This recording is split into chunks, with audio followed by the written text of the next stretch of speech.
Bom,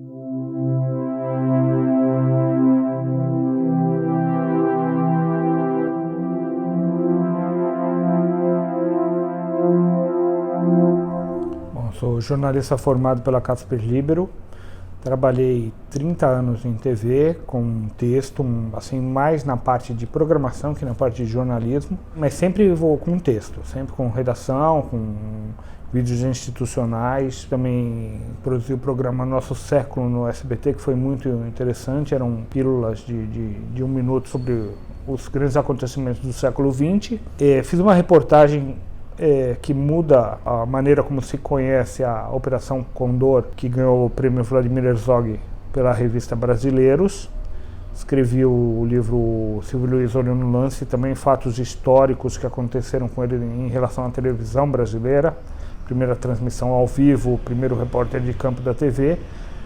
Escrevi O Soldado Absoluto, biografia do Marechal Henrique Lott, também finalista do Prêmio Jabuti, e agora estou lançando Uma Mulher Vestida de Silêncio, que é a biografia de Dona Maria Teresa Goulart. Então, Soldado Absoluto, já juntando com Uma Mulher Vestida de Silêncio, a motivação foi a mesma. Já me perguntam isso e a resposta é pretensiosa, mas a resposta é fazer justiça das pessoas que foram, de uma maneira ou de outra, prejudicadas ou tiveram as suas histórias deturpadas ou varridas da história, foram esquecidas pelo silêncio de 20 anos de uma ditadura, de uma censura, não se pode tocar em certos assuntos, e eles foram os que mais sofreram. O Marechal Lott vem de uma história brilhante na caserna, uma história política irrepreensível, e depois foi esquecido pelos militares de propósito. E Dona Maria Teresa Goulart deixa o país levando uma mala, não 19 malas, como se falou depois, uma mala num Cessna, num pequeno Cessna, nem caberiam 19 malas num Cessna, naquele modelo que o Jango tinha, e volta 12 anos depois para um país que não era dela e que ela nunca mais encontrou de novo. Até hoje, se perguntar onde ela mora, uma pergunta que é onde ela está.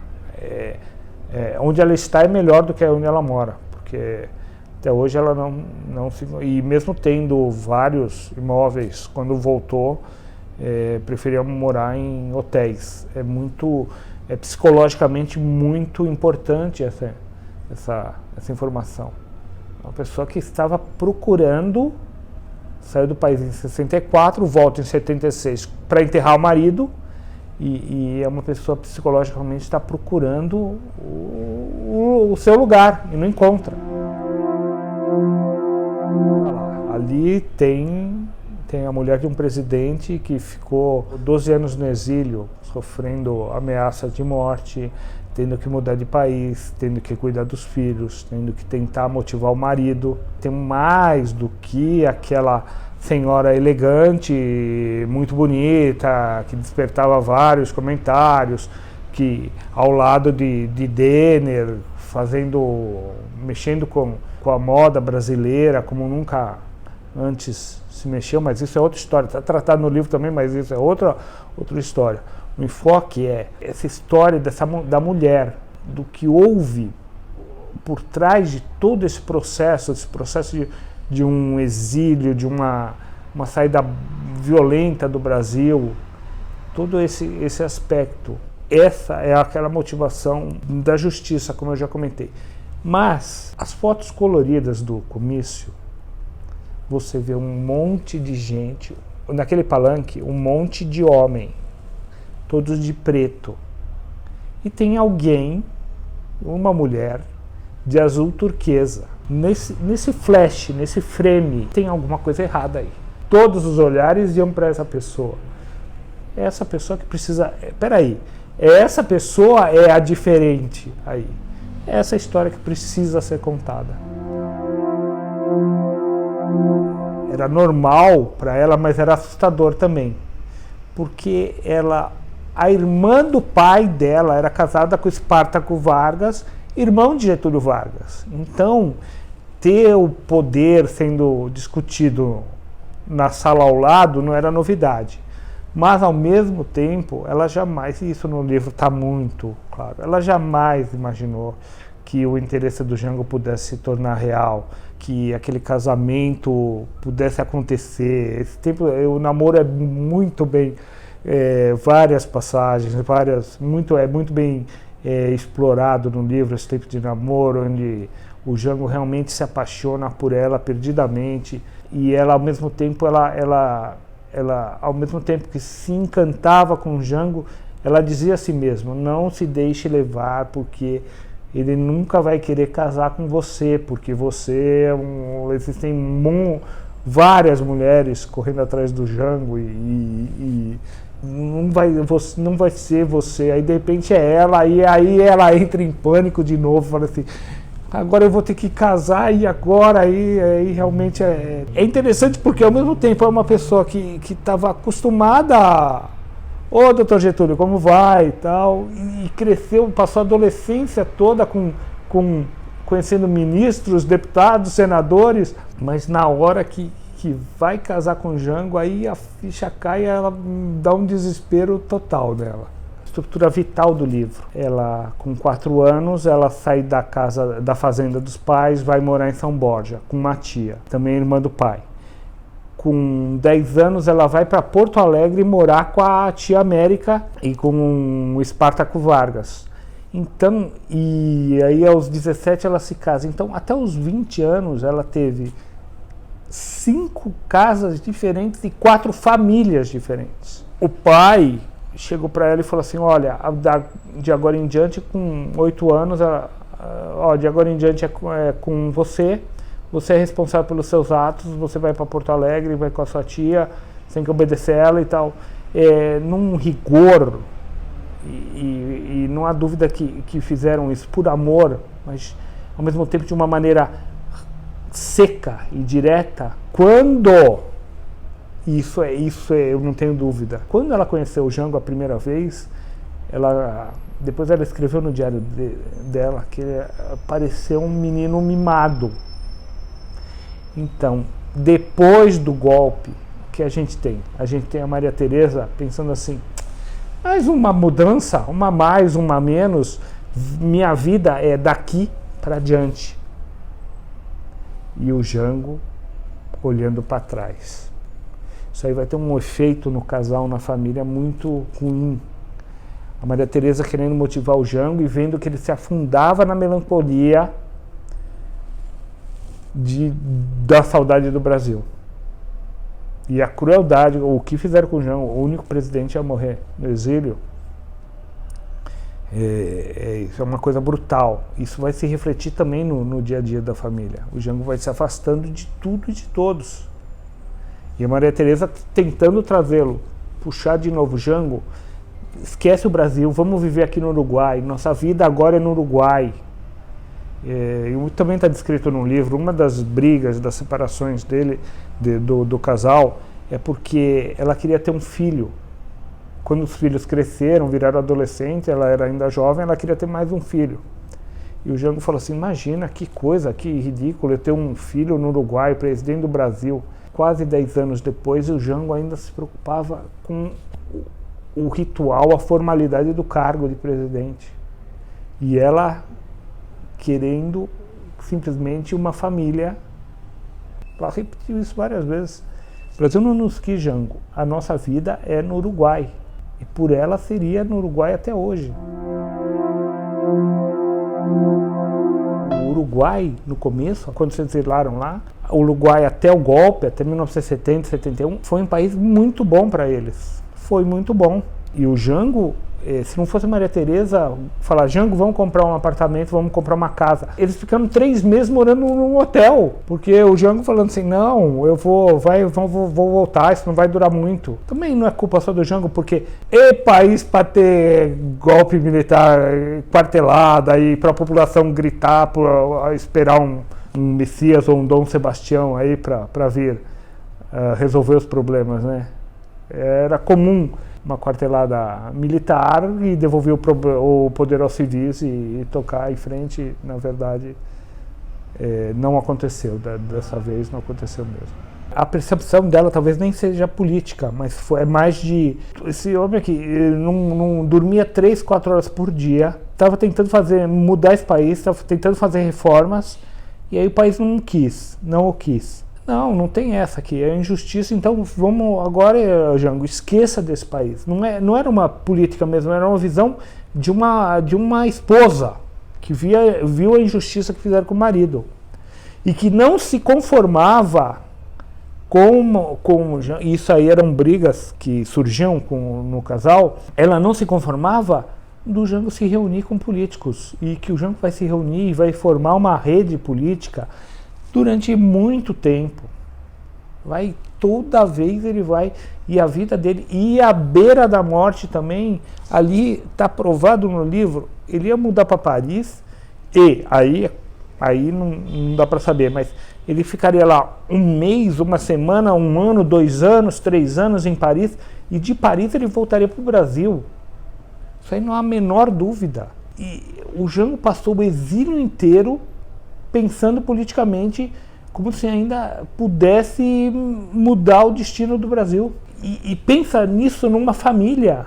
E Dona Maria Teresa falando, Jango, esquece, vamos ficar aqui, você está bem aqui, a nossa vida é aqui. E o livro é muito isso, como eu já falei, a estrutura vital do livro é essa, nesse dilema entre um marido e uma mulher. Então, tudo entrevista, documento, toda a literatura que existe, muita coisa da academia, muita coisa também graças à liberação no primeiro governo Dilma, muito documento foi liberado que foi fundamental. E aí nesse caso, o problemático é escrever sobre o exílio. Se você for escrever sobre um show de rock que aconteceu há 10 anos, ou sobre um campeonato brasileiro de 20 anos atrás, você tem toda a documentação. Todo o jornal, todos os registros. O exílio é escrever sobre o nada. Você vai escrever sobre pessoas que não sabiam que ia acontecer no mês seguinte. Isso é cruel. E isso até, para escrever também é pesado também se escrever sobre exílio. Você fica pensando, você vê, já citei o Eugênio Cailar, a morte dele. O próprio Darcy, um belo dia falou assim, vou voltar para o Brasil. Você vai ser preso. Não, mas eu vou voltar. Voltou e foi preso. Que uma pessoa chega nesse ponto, porque ela não aguenta mais de saudade, não aguenta mais sofrer com a injustiça que lhe foi imposta. Essa é a grande divisão que surgiu com o casal Goulart. O que o Jango vai fazer? Ele vai inventar uma história para cada interlocutor que ele encontra. Apenas para confundir, porque ele sabe muito bem que a ficha dele, mesmo no Uruguai, ainda democrático, a ficha dele, ele já tem um númerozinho, na ficha ele vai ser monitorado totalmente. 4 sessões do governo uruguaio, e por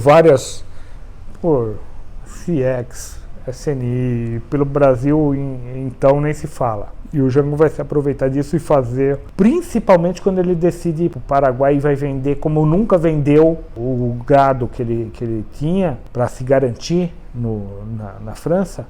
Ele fala a cada interlocutor, e eu entrevistei alguns, a cada interlocutor ele conta uma história diferente. Porque aí ele vê quem vai levar essa história para Brasília, qual vai ser a reação. O Jango pegava o avião em Paris, fechava o aeroporto de Porto Alegre, era engraçadíssimo isso. O Jango entrou no avião aqui, em Paris, fecha o aeroporto de Porto Alegre. No caos, ele aumentava o caos ainda, entendeu? Era isso. Agora, Dona Maria Teresa não tinha noção também que, a não ser na Argentina, após a morte do Perón, aí é terrível, é uma época... É cruel, é telefonema com ameaça de morte, é assalto, é prisão, uma prisão atrás da outra. Ela é presa algumas vezes também. E aí sim, aí depois que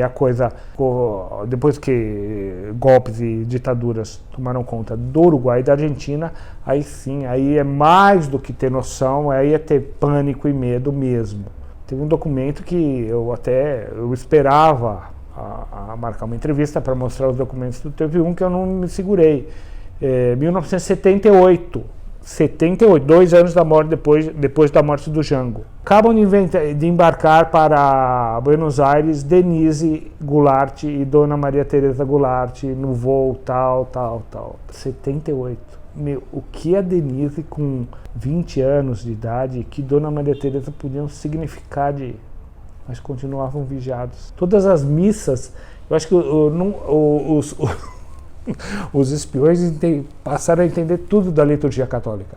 Todas as missas do Jango eram relatados, a homilia do padre era redigido, tudo que ele falou, quem estava presente, quem não estava, qual a reação das pessoas, o que houve, se alguém discursou, todas as missas de 7º dia, 30º dia, de 1 ano do Jango eram assim.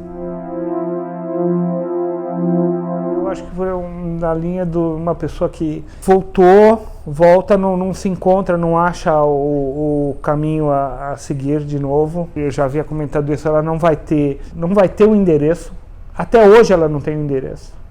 Ela vai morar em Porto Alegre, numa casa em Porto Alegre, vai voltar para Punta del Este várias e várias vezes. Um filho resolve se fixar em Porto Alegre, outra filha no Rio, ela vai para o Rio simplesmente para ficar junto da Denise, por causa disso, e vai morar em hotéis. Quer dizer, realmente ela nunca achou mais, nunca mais encontrou o país que ela deixou. E na década de 80 vai participar daquele Rio de festas, encontros, mas aí depois vai perceber que não é nada disso. Em 88 ela entra com um processo para obter a cidadania uruguaia. Foram 12 anos aqui no Brasil. Ela encontra toda aquela já na forte, aquele ataque, aquele discurso pronto contra o governo do marido. Tipo assim, ela fala assim, vocês não entenderam nada. Vocês não entenderam nada, eu não aguento isso. Não... E vai. Aí, com a década de 90, também, sem parar em endereço nenhum, mas vem os netos, já tem outra... Muito neto, tem 6 netos do João, 2 da Denise. Já tem uma motivação a mais, ela que adorava criança, sempre adorou criança. Vai se fixando, Rio, Porto Alegre, um pouco em Brasília, continua indo para o Uruguai muitas vezes. E não sei não se pudesse, se não ficaria no Uruguai hoje.